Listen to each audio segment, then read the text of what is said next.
introduce the member for Kingston, Lanark, and Frontenac, and also the unofficial member for all of us Ontarians, Mr. Randy Hillier.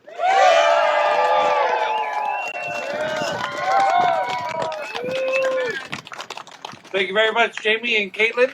And it's an honor to be here in Cornwall with everyone here today. And it's an honor to be here with also Henry Hildebrand being here today, coming up from Elmer. There's three things I wanted to say today. What is COVID? Why are we here? And where are we going? But there's two other brief stories I want to say first. First, people who have dissenting views, alternative views, are being purposely suppressed by our media, by social media, by big tech. They fear speaking out for public shaming if they do. As I said to somebody today, sticks and stones may break my bones, but names will never hurt me. You have to speak up, you have to speak loud, you have to speak often. And I say that about the media. The Cornwall Standard Freeholder is here today. They have not asked for a comment from me. They have not said anything about me. The Cornwall Standard Freeholder is like every other mainstream media. They are propaganda machines for COVID.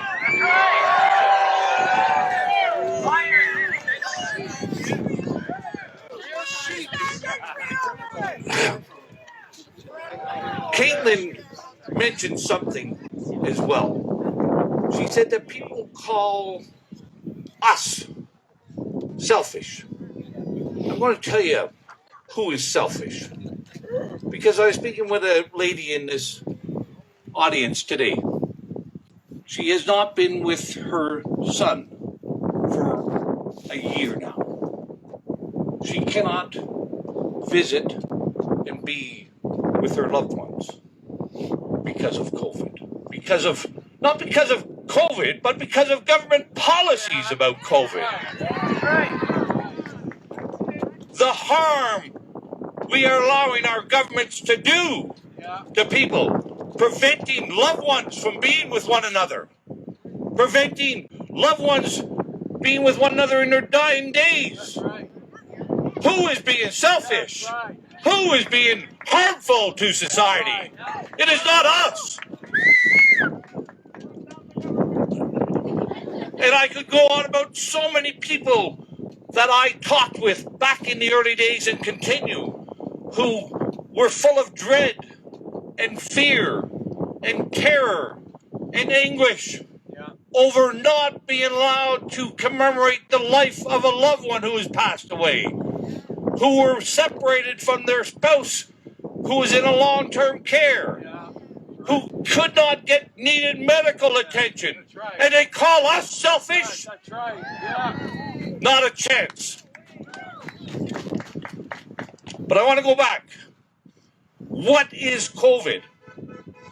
We know COVID is a coronavirus that we have all, since the beginning of time, have lived with. That's right. And COVID is a part of that family of coronaviruses.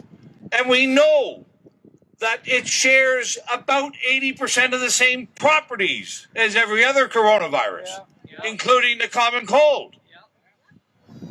But somehow this coronavirus was mystical. It was powerful. It was a super virus.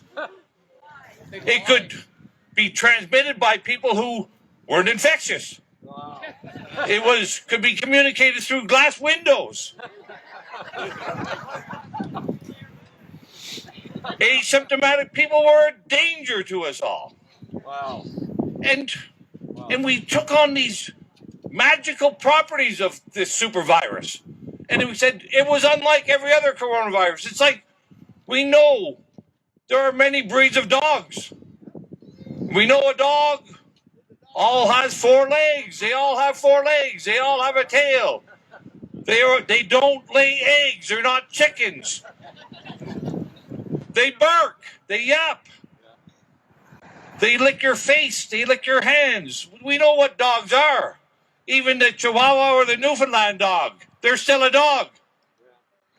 COVID is still a coronavirus. That's right. That's right. It doesn't have any magical properties. Wow.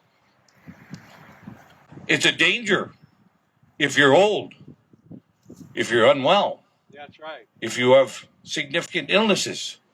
It is a danger. But it is not to 99.9% of the people. That's right. That's right. That's right. Dogs don't fly. And COVID-19. Just think of this. We are prevented from singing. Yeah. Whether you're at a party or whether you're at the preacher's house. You can't sing That's right. because you may get COVID. But to test you, they have to stick a swab far up your nose Yeah. and then amplify fragments trillions of times to find it. Right. But heaven forbid, don't sing, Yeah. don't dance, don't party, don't prayer. Yes, zombie. Come on. But why? Why are we here?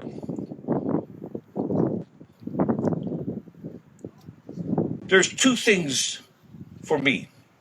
It is our freedoms. There's our freedoms and our responsibilities. We must be responsible for ourselves. That's right. We must be responsible for our families, for our well-being, for our earnings, for everything, our health. We must be responsible. And we've seen government over my lifetime continually, relentlessly erode those personal responsibilities that we must have. And to go along with that is our freedoms to make those choices, to make those decisions so that we indeed can be responsible. And I'll put it like this. If you have responsibilities but no freedom, what are you? You're enslaved. Yeah. That's right. If you have freedoms with no responsibility, we have anarchy, we have chaos, we have a impoverished society. If you have neither freedom nor responsibility, what are we? Dead. Because that's where we're headed. Yeah. I only know of one type of society where people are neither free nor responsible. Communism. Yeah, that's right. That's where we end up if we have neither freedom nor responsibility. But we all know, intuitively, we all know this, we've been born up with it, that we have faith in one another to discharge our responsibilities. We have faith in one another to have our freedoms. Yeah. We must have faith that you can make your choice and that I can make my choice. And that we can all have the freedom to live Yeah. in a prosperous, successful, free society.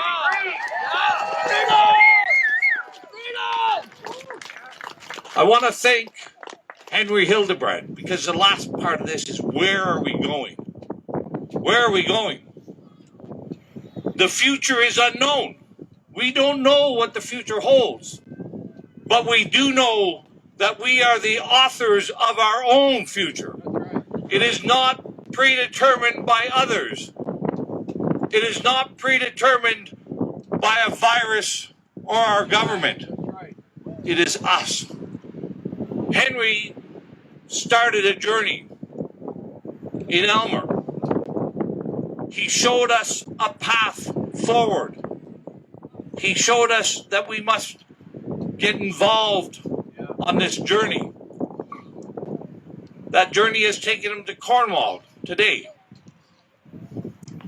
But there's more stops to go. There is another destination to go to. We're not going to solve this problem just in Elmer or just in Cornwall. But there's other rallies like this happening in London this weekend, in Chatham, Kent this weekend, throughout our province, throughout our country. There are many paths forward. But we know one day soon, very soon, we are going to leave our communities and we're going to have to show government in this province what we want is responsibility and freedom and a responsible government as well. This journey, I would say, pack up your warm clothes. Pack up your mittens and your toques. We're going to have to go somewhere else. We're going to have to go to Toronto. Unpack your pots and pans out of your pantries and your cupboards. We have to go there and we have to tell government that they are a bigger danger to us than COVID-19 ever will be.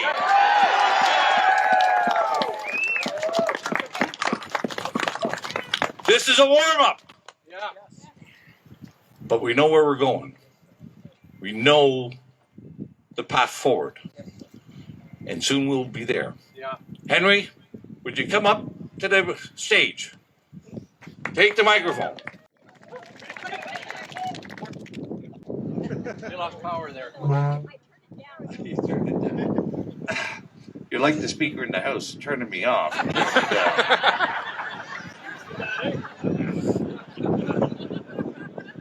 Before I introduce Pastor Henry, I do want to say one last thing.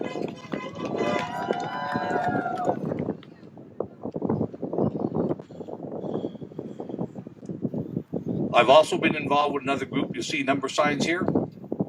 There's a website called nomorlockdowns.org. I'm involved with it. Get some signs. Because public opinion is what is driving this terrible state of affairs that we're in. We have to show people that there is a silent majority.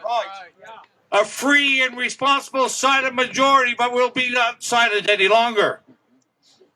It's not too often a preacher and a politician share the same pulpit. He speaks in a house of worship. I speak in Parliament. Yes, sir. But we have a common cause. We have a common objective. Yes, sir. We know where we're going, and it's proud and honored to be here with Henry and help take that journey. Thank you very much.